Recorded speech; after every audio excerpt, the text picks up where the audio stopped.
নিজের হাতে ফল ছেঁড়ার মজাই কিন্তু আলাদা। আর সেই আনন্দ উপভোগ করার জন্য আমরা চলে গিয়েছিলাম একটা ফ্রুট পিকিং ফার্মে। কি নাই সেখানে! পেঁয়াজ, গাজর, আলু, বিভিন্ন ধরনের ফল। তো চলুন আজকে আমরা আপনাদেরকেও নিয়ে যাই সেই ফার্মে এবং দেখি কি কি আমরা তুলেছিলাম। আমরা ওইদিন গিয়েছিলাম বলা যায় ঠিক দুপুর টাইমেই, কারণ আপনাদের ভাইয়া কাজ থেকে ফিরে তারপরে আমরা সবাই মিলে রেডি হয়ে গিয়েছিলাম। ইংল্যান্ডে আসলে সামার টাইমে সবাই যে যেভাবে পারে সেভাবেই সময়টাকে উপভোগ করার চেষ্টা করে। কারণ ওই যে দেখেন আমাদের কিন্তু গায়ে সেই জাম্বো জ্যাকেটগুলো আর নাই, বাট এই যে আমি এখন যে ভয়েস ওভার দিচ্ছি এই যে এই সময়টাতে কিন্তু অলরেডি ঠান্ডা পড়া শুরু হয়ে গেছে। আর আমি আসলে ভিডিও দিচ্ছি প্রায় এক যুগ পরেই বলা যায়। তো ভাবলাম যে আমার এই ভিডিও যেগুলো আমি সামারে করেছিলাম এগুলো আসলে এখন যদি আমি আপলোড না দেই, কদিন পরে একদম বরফ পড়া শুরু হয়ে যাবে, তখন এই ভিডিওগুলো দিলে আমার দর্শকরা সবাই কনফিউজড হয়ে যাবে। তো এই জন্য ভাবলাম যে হাজার কাজের মধ্যেও আমি ভিডিওগুলো একটু এডিট করে আপলোড করে দেই। আরও একটা মজার কথা কি জানেন, এই যে এই সময়টাতে যাতে বাচ্চারাও অনেক এনজয় করতে পারে, এই জন্য কিন্তু এই অগস্টে আমাদের ইংল্যান্ডে পুরাটাই স্কুল হলিডে থাকে, যার কারণে বাচ্চারাও আসলে পুরা স্কেডিউল রেডি করে আজকে ওইখানে যাব, কালকে ওখানে যাব।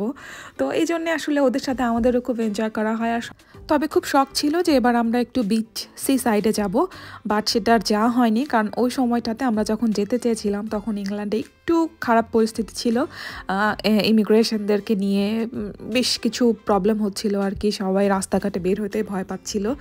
তো যাই হোক এই জন্য আর আমরা খুব ক্রাউডলি যে সমস্ত জায়গাতে খুব বেশি পিপল ক্রাউডেড হবে আমরা অ্যাভয়েড করছিলাম ওই প্লেসগুলো, এই জন্য আর যাওয়া হয়নি। তো আমরা ডিসিশন নিলাম চলো বিভিন্ন পার্ক আছে, ফ্রুট পিকিং ফার্ম আছে, এগুলাতেই তাহলে যাওয়া যায়। তো এই যে আমরা চলে আসছি প্রায় গল্প করতে করতে, আর এখানে রাস্তাগুলো কি সুন্দর দেখেছেন, মনটা একদম ভরে যায়। এটা হচ্ছে ফার্মের একদম ঢোকার গেট। এখানে আমরা খুব আস্তে আস্তে গাড়ি নিয়ে যেতে হচ্ছিল, কারণ রাস্তার উপরে স্টোন দেওয়া ছিল। আর এখানে আমরা পুরা ভেড়ার ডাক শুনতে পাচ্ছিলাম। আমি আর নুসাইবা তো খুব মজা পেয়েছি, এই যে সেই ভেড়াগুলা, এগুলার ডাক আমি নুসাইবা দুজনই কপি করছিলাম। আসলে বাচ্চারা যেরকম এই জায়গাগুলো দেখলে খুব খুশি হয়, সেই সাথে আমরা বড়রাও কিন্তু খুব খুশি হয়ে যায়। আর আমাদের আসলে কি বলবো, ইংল্যান্ডে লাইফটা খুব বেশি স্ট্রেস, এটা আমি আমার সব ভিডিওতেই বলি। এই যে ঘোরাঘুরিগুলো আসলে খুব বেশি রিল্যাক্স করে দেয়, এই জন্যই দেখবেন সবাই কেউই বাসায় থাকে না ম্যাক্স। তো আমরা যে ফার্মটাতে গিয়েছিলাম সেটা লুটন থেকে মাত্র আধা ঘন্টার মতো ড্রাইভ ছিল, তো খুবই কাছে, বেশি একটা দূরেও না। এটা গ্রোভ ফার্ম খুব সম্ভবত, আমি নামটা ভুলে গিয়েছি। তো বাসার কাছাকাছি একটা ফার্ম, এই জন্য আমরা সবাই মিলে ওখানে চলেই গেলাম। এখান থেকে প্রথমে এন্ট্রি ফ্রি, আপনাদের কোনো এখানে ফি দিতে হবে না ঢোকার জন্য। বাট এই যে বাস্কেটগুলো আপনারা ইচ্ছা করলে বাসা থেকে আনতেও পারেন অথবা এখান থেকে কিনতেও পারেন, খুব সম্ভবত 20 পয়সা করেছিল।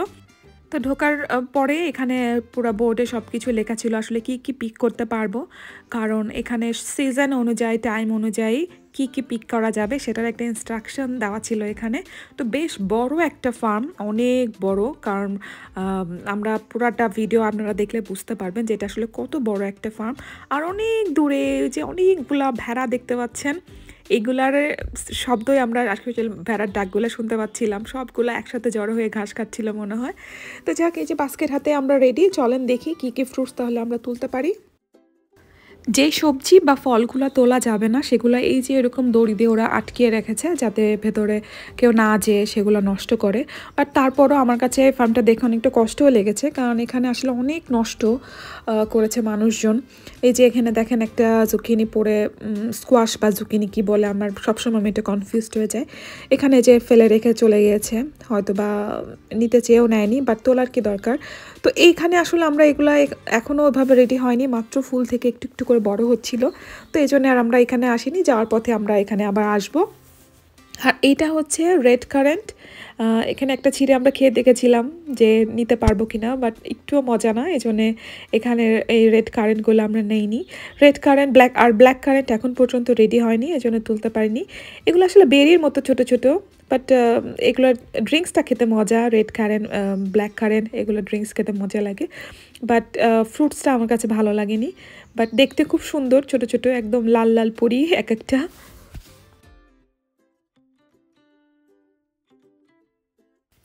এরপরেই এখানে দেখলাম যে সারি সারি আলু গাছ রাখা। তো এত মজা লাগছিল, আমার মনে আছে ছোটোবেলায় আমাদের বাগান ছিল যেখানে আম্মু আব্বু দুজনে পেঁয়াজ রসুন আলু এগুলো লাগাইতো। আর আলু যখন তোলার সময় হতো আব্বু সবসময় আমাকে সাথে নিয়ে যেত, কারণ আলু তোলার মধ্যে অন্যরকম মজা। যে এক এক একটা গাছ তুলতো, গাছের নিচ থেকে অনেকগুলো আলু বের হয়ে আসতো, জিনিসটা আসলে খুব মজার। তো সেই ছোটোবেলার স্মৃতিটা আমি আবার ফেরত পেয়েছিলাম, মনে হলো বেশ খুবই খুশি। আমার ফেস দেখলে আপনারা বুঝতে পারবেন যে আসলে এরকম একটা ফার্মে ঘুরতে যেয়ে আলু তুলে এগুলো কত বেশি মানে আনন্দ হচ্ছিল আমাদের সবার মিলে। তো যাই হোক, এরপরে সামনে গেলাম, এখানে ছিল হচ্ছে বেরি, বাট ওগুলো এখনও রেডি হয়নি, আমরা ওখানে খেতে পারিনি। বাট আমি একটু যে ভিডিও করার জন্য একটু নিয়ে দেখলাম যে আসলে মিষ্টি হয়েছে কিনা। তো একটা চিড়ে খেয়ে দেখলাম আসলে মিষ্টি হয়নি, এই জন্য ওরা দড়ি দিয়ে আটকে রেখেছে যে এটা এখনও রেডি না। তো নুসাবা একটা খেলো, কারণ এই ব্ল্যাকবেরি আসলে আমাদের খুব পছন্দ, বাট একটুও মজা না, এই জন্য রেডি হয়নি, এই জন্যই মজা না, এই জন্য আমরা এখান থেকে আর তুললাম না। চলেন সামনের দিকে যাওয়া যাক, দেখি এরপরে কোন সবজি বা ফল আমাদের জন্য ওয়েট করছে। আর ফার্মটা আসলে অনেক বড়। এরপরে দেখি পেঁয়াজ, ওমা এক একটা বিশাল বিশাল সাইজের পেঁয়াজ। ফার্মে যে আসলে পেঁয়াজও আছে সেটা আমি জানতাম না, বাট আলটিমেটলি আমরা আসলে একটু লেটে চলে গিয়েছিলাম, এই জন্য আলু পেঁয়াজ এগুলো আসলে আমরা ওই টাইমে পাইনি, বাট একটু একটু ছিল, এই জন্য একটা পেঁয়াজ কিন্তু আমরা এখান থেকেই নিয়েছিলাম। আর এখান থেকে আপনি যাই নেবেন এটা কিন্তু আপনারা যখন ফার্ম থেকে চলে যাবেন তখন কিন্তু এগুলোর জন্য আপনাকে পে করে তারপরে যেতে হবে, আর ঢোকার জন্য কোনো টাকা দিতে হয় না। আর এই যে গাজর, এখানে গাজরগুলো আসলে ছোট ছোট গাজরের, আমি জানি না এখানে এটা কেন ওপেন করে রেখেছে, কারণ গাজরগুলো আসলে অনেক ছোট, এখনও রেডি হয়নি, একদম টাইনি টাইনি এক একটা গাজর। বাট তারপরও নুসাবার গাজর যেহেতু খুব পছন্দ, এই জন্য আমরা এখান থেকে নিলাম। বাট এখানে আসলে মানুষ নেওয়ার থেকে গাজরের এই স্লটটা খুব বেশি ওরা ওয়েস্ট করেছে, কারণ সব গাজরই অনেক ছোট ছোট। এই যে এইটাই হচ্ছে সব থেকে বড় গাজর যেটা আমরা আসলে পেয়েছিলাম। তো যাই হোক, এখান থেকে ক্যারেটসগুলো নেওয়ার পরে আমরা ফাইনালি চলে আসছি স্ট্রবেরি সেকশনে। আর এখানে এত বড় স্ট্রবেরির একটা স্লট, আমি দেখে ভাবছিলাম যে আল্লাহ কোন দিক থেকে শুরু করে কোথা থেকে শেষ করব। আর এখানে প্রথম দিকে আসলে আমরা স্ট্রবেরি খুঁজে পাচ্ছিলাম না, যে স্ট্রবেরিগুলো কোথায়। আমি সব সাইড সুইড দিকে, আর ভয়ও লাগছিল আসলে প্রথম প্রথম কেন জানি এর ভেতরে ঢুকতে। তো যাই হোক, পরে আস্তে আস্তে খোঁজা শুরু করলাম, এবং যখন এটার ভেতরে একদম মিডিলে চলে গিয়েছিলাম মাঝামাঝি, তখন আসলে আমি স্ট্রবেরিগুলো পাচ্ছিলাম। আর এই যে আমার প্রথম স্ট্রবেরি আমি তুলেছি। আমরা গত বছরে আমরা স্ট্রবেরি ফার্মে গিয়েছিলাম, বাট আনফর্চুনেটলি আমার যে ভিডিওগুলো ছিল সেগুলো আমি আমার যে সনি যে ক্যামেরাটা ছিল সেই ক্যামেরাতে সব কিছু করেছিলাম, বাট ওইটা আমি সেভ না করেই আমি সব ফরম্যাট দিয়ে দিয়েছিলাম এবং ওটা সেল করে দিয়েছিলাম ক্যামেরাটা। তো যাই হোক, আবার এবার যেতে পেরে আসলে খুব ভালো লেগেছে, কারণ একদম মাঠ থেকে স্ট্রবেরি, ফ্রেশ স্ট্রবেরি পেড়ে ছিঁড়ে খেতে আসলে এত মজা।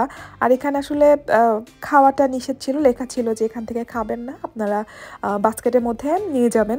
বাট আমার নুসাইবা বুড়ি এতক্ষণ ধরে ওয়েট করছিল যে মা আমি একটা স্ট্রবেরি খেতে চাই। পরে ওকে আমি একটা স্ট্রবেরি দিয়ে দিলাম, তুমি একটা খাও, একটা খেলে কিচ্ছু হবে না, আমরা একটা বেশি নিয়ে নিব। এই যে দেখেন লাল টুকটুকে পরিগুলা একদম সবুজের মধ্যে কিভাবে লুকায় লুকায় আছে। তো মিডিলে যাওয়ার পরে আসলে আমরা এগুলো দেখেছিলাম, অনেকেই হয়তো বা প্রথম দিকে খোঁজাখুঁজি করে চলে যাচ্ছিল, বাট আমরা যখন মাঝামাঝিতে গেলাম একদম মানে প্রত্যেকটা গাছ স্ট্রবেরিতে একদম ভরা।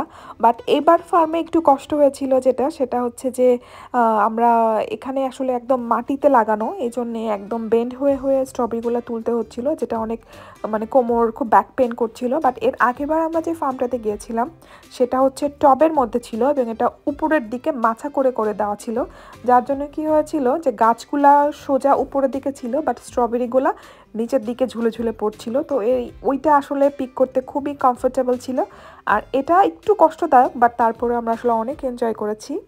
আর সবাই আসলে স্ট্রবেরি পিক করতে ব্যস্ত।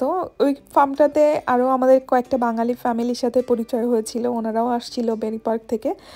তো এই যে আমাদের স্ট্রবেরি পিক করা শেষ, আমরা একটা বাস্কেটে নিয়েছি, কারণ এগুলো আসলে একদম ফ্রেশ তোলা, তো বেশি দিন ভালো থাকে না, পরের দিনই একদম কেমন জানি হয়ে যায়।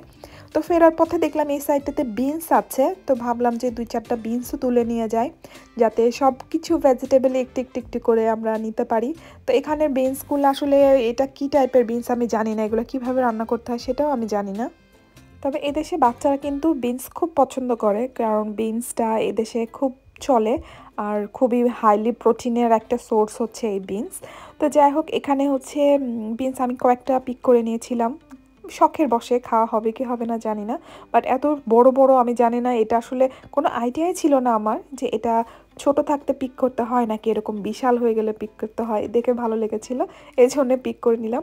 আর এই পাশে স্ট্রবেরি ছিল যেটা আসলে শেষ, একদম শেষের দিকে, ওইখানে আর কিছু নেওয়া যায়নি। আর ফেরার পথে এখানে দেখলাম কি সুন্দর করে ওরা সিম গাছগুলো লাগিয়ে রেখেছে, আমাদের যে শিম একদম সেম টু সেম সেই শিম গাছগুলা, এটা ভালোই লাগছিল দেখে, একদম লাল লাল ফুলগুলো ফুটেছিল। আর এই যে প্রথম দিকে বলেছিলাম না যে আসার সময় এখানে চেক করব, কারণ এই ভেজিটেবলটা আমার খুব প্রিয়। এটা আমি চিংড়ি দিয়ে রান্না করলে খুব ভালো লাগে, ইলিশ মাছ দিয়ে রান্না করলে অনেকটা লাউয়ের স্বাদ লাগে আমার কাছে, আর লাউ কিন্তু আমার খুব পছন্দের একটা ভেজিটেবল। তো যাই হোক এখানে খুঁজছিলাম যে এখানে এই জুকিনিটা পাই কিনা, বাট পাইনি। এই যে এখন যেটা আমি পিক করছি এটাই হচ্ছে সবচেয়ে বড়। তো কি আর করে, এটা আসলে রেডি ছিল না, এই জন্যে এখান থেকে আমরা আর সময় নষ্ট করিনি, এখান থেকে এটা নিয়ে আমরা ব্যাক করেছি। আর এত কিছু ঘোরাঘুরির পরে একটা আইসক্রিম না খেলে কি হয় বলেন, তো আইসক্রিমও আমরা নিয়ে নিলাম। আর এই যে সবাই খুব টায়ার্ড, কারণ এত ঘুরে ঘুরে সবজি তোলা প্লাস এরকম ব্যান্ড হয়ে হয়ে স্ট্রবেরি তোলা আসলে অনেক হার্ড ওয়ার্ক বলা যায়। তারপরও সব কিছু মিলায় আমাদের দিনটা আজকে আসলে অনেক ভালো ছিল। আর আল্লাহ তাআলা আমাকে এমন একটা জীবনসঙ্গী দিয়েছেন, কোনো কিছুতে না নেই, সে কাজ করে আসার পরে হলেও যদি বলা হয় চলো না আজকে এখানটাতে আমরা বেরিয়ে আসি, সে এক পায়ে খাড়া, না রেস্ট না কিছু, সে আমার থেকে বেশি জানি এনার্জি নিয়ে ফেরত আসে। তো যাই হোক আমাদের ফার্মটারও বন্ধের টাইম হয়ে গিয়েছিল, সবাই বের হয়ে আসছিল, আর আমরা এখানে একটু রেস্ট নিয়ে আইসক্রিম শেষ করে তারপরে রওনা দিব। আর আজকের ভিডিওটাও এখানে শেষ করছি, সবাই ভালো থাকবেন, সুস্থ থাকবেন, আমাদের জন্য অনেক অনেক দোয়া করবেন। আল্লাহ হাফেজ।